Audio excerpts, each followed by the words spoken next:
Hi friends, வணக்கம். Welcome to my channel. இந்தியாவின் வணிக தலைநகரமான மும்பையோட பரபரப்புலேருந்து கொஞ்சம் விலகி புனே மற்றும் லோனாவாலாவின் பசுமையான மலைகளுக்கு மத்தியில் ஒரு புராதன ரகசியம் அமைதியாக காத்துட்டு இருக்குது. இங்கே வாகனங்களின் இரைச்சல்களோ நவீன உலகின் பளபளப்போ கிடையாது. அஜந்தா, எல்லோரா போன்ற பிரம்மாண்டமான குகைகளைப் போல இது உலக புகழ் பெற்றதும் இல்லை. ஆனால் இந்த அமைதியான இடத்துல 2000 வருஷங்களுக்கு முன்னாடி ஒரு பௌத்த உலகம், அதோட ஆன்மீகம், அதன் கலை, அதோட அமைதி அப்படின்னு அனைத்தையும் ஒரு சேர புதைச்சி வச்சிருக்குது.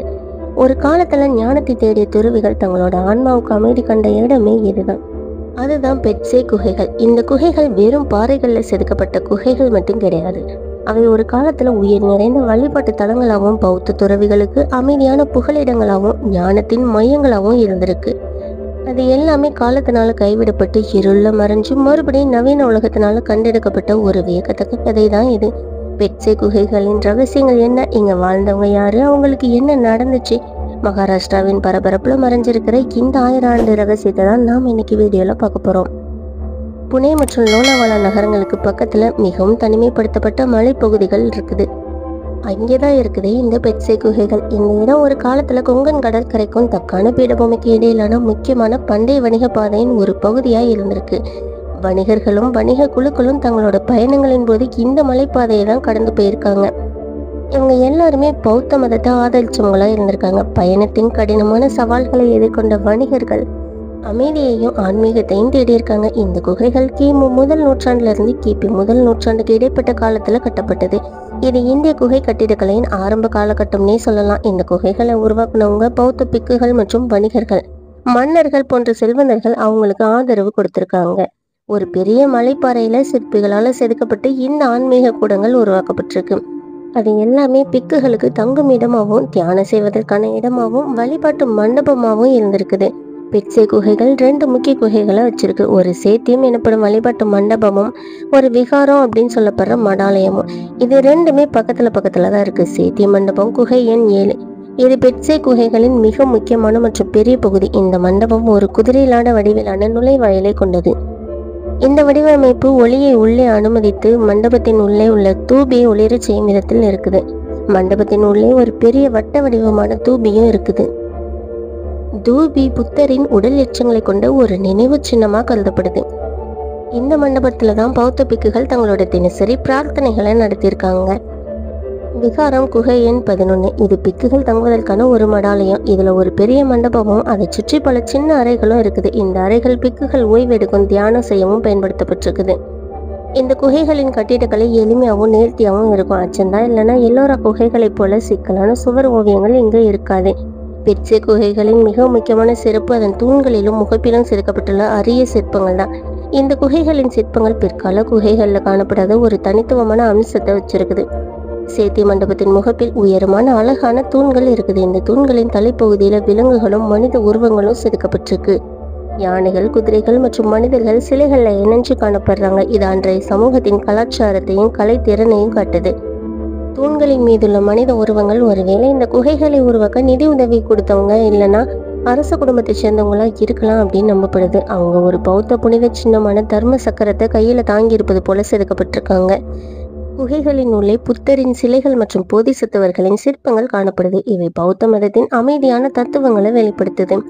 குகைகளின் உள்ளே பண்டைய பிராமி மொழியில் எழுதப்பட்ட கல்வெட்டுகளும் இருக்குது. இந்த கல்வெட்டுகள் குகைகளை யார் உருவாக்குனாங்க, எவ்வளவு செலவுல கட்டப்பட்டது மற்றும் யார் நன்கொடை கொடுத்தாங்க அப்படிங்கிற தகவல்களை நமக்கு கொடுக்குது. இங்க பௌத்த பிக்குகள் சமத்துவமாகவும் அமைதியாகவும் வாழ்ந்திருக்காங்க. அவங்களின் அன்றாட வாழ்க்கை எளிமையானதா இருந்திருக்கு. உணவு, கல்வி, தியானம் மற்றும் போதனைகள் மட்டுமே அவங்களோட முக்கிய செயல்பாடுகளா இருந்திருக்கு. அவங்க பக்கத்துல உள்ள கிராமங்களுக்கு போய் உணவு சேகரிச்சுட்டு தங்களோட ஞானத்தையும் பகிர்ந்திருக்காங்க. மறுபடியும் குகைகளுக்கு திரும்பியிருக்காங்க. இங்க வரும் வணிகர்கள் மற்றும் பயணிகள் பிக்குகளுக்கு உணவு, உடை போன்ற பொருட்களை நன்கொடையா கொடுத்திருக்காங்க. அதுக்கு பதிலாக அவங்களின் போதனைகளை கேட்டிருக்காங்க. இந்த பரிவர்த்தனை குகைகளை ஒரு ஆன்மீக மற்றும் சமூக மையமா மாற்றி இருக்குது. பெட்சே குகைகள் பல நூற்றாண்டுகளா ஆன்மீகமும் தியானமும் நிறைஞ்ச இடமா இருந்திருக்கு.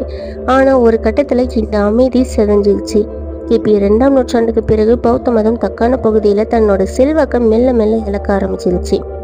பௌத்த பிக்குகள் இந்த பகுதிகளை விட்டு வெளியேறிட்டாங்க. பிக்குகள் வெளியேறினதுக்கு அப்புறம் குகைகள் மெல்ல மெல்ல மறக்கடிக்கப்பட்டு அடர்ந்த காடுகளும் செடிகளும் குகைகளும் மூடிடுச்சு. குகைகளின் உள்ளே இருந்த சிலைகள் மற்றும் செதுக்கல்கள் காலத்தால் சிதைஞ்சிருச்சு. இந்த இடம் ஒரு காலத்துல ஒரு முக்கியமான ஆன்மீக மையமா இருந்திருக்கு அப்படிங்கிறத மக்கள் முற்றிலுமா மறந்துட்டாங்க.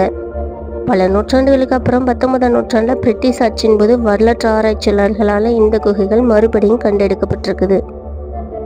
இந்திய தொல்லியல் துறை இந்த குகைகளின் முக்கியத்துவத்தை உணர்ந்து அவற்றை சுத்தம் செய்யவும் பாதுகாக்கவும் நடவடிக்கை எடுத்திருக்காங்க. இன்னைக்கு பெட்சே குகைகள் இந்திய தொல்லியல் துறையால பாதுகாக்கப்பட்ட ஒரு நினைவு சின்னமா இருக்குது. இந்த குகை சுற்றுலா பயணிகளுக்கும் வரலாற்று ஆர்வலர்களுக்கும் திறந்து விடப்பட்டிருக்குது. இப்போ குகைகளின் உள்ளே எந்தவித வழிபாடும் நடைபெறுவதில்லை. இது ஒரு அருங்காட்சியகம் மாதிரி அதோட கடந்த காலத்தை நமக்கு காட்டுது. இந்த குகைகள் ஒரு குன்றின் மீது அமைந்து இருப்பதால் அவற்றை பார்க்க சுமார் 400 படிகள் ஏறி போகணும். இந்த ஏறுதல் சற்று சவாலானதா இருந்தாலும் அதன் முடிவில் கிடைக்கும் அனுபவம் மனசுக்கு நிறைவானதா இருக்கும். ஒவ்வொரு படியும் உங்களை நகரத்தின் எரிச்சல்ல இருந்து விலக்கி அமைதி நிறைந்த பௌத்த உலகத்துக்கு அழைத்து செல்லும். ஒரு குறிப்பிட்ட நேரத்துல சூரிய ஒளி குகையின் முகப்பு வழியா நுழைஞ்சி அதுக்குள்ளே உள்ள தூபியின் மீது நேரடியாக படும். இது அந்த காலத்துல வாழ்ந்த கலைஞர்கள் ஒளியை பயன்படுத்தி எப்படி ஒரு ஆன்மீக அனுபவத்தை உருவாக்கி இருக்கிறாங்க அப்படிங்கிறதுக்கான ஒரு சாட்சியா இருக்குது. அஜந்தாவை போல ஆடம்பரமான சுவர் ஓவியங்கள் இங்க இல்லை. ஆனா இங்கதான் பௌத்த பிக்குகள் தங்களோட ஆன்மாவுக்கு உண்மையான அமைதியை தேடி இருக்காங்க. நீங்க பரபரப்பான வாழ்க்கையில இருந்து ஒரு சின்ன இடைவெளி தேடினீங்க அப்படின்னா பெட்சே குகைகள் உங்களை அமைதிக்குள்ள அழைத்து செல்லும் ஒரு ரகசிய வாயிலா இருக்கும். இந்த அமைதியான குகைகள் ஆடம்பரமான கட்டிடக்கலைக்கும் ஆன்மீக அமைதிக்கும் உள்ள வேறுபாட்டை நமக்கு உணர்த்துது. ஆடம்பரம் உள்ளதா இல்லைன்னா அமைதி உள்ளதா, உங்கள் மனதில் எது சிறந்தது அப்படிங்கிற உங்களோட பதிலை கமெண்ட்ல சொல்லுங்க. ஓகே ஃப்ரெண்ட்ஸ், இன்னைக்கு நம்ம வீடியோ பிடிச்சிருந்தா லைக் பண்ணுங்க, ஷேர் பண்ணுங்க, கமெண்ட் பண்ணுங்க, நம்ம சேனலை சப்ஸ்கிரைபும் பண்ணிடுங்க. தேங்க்யூ.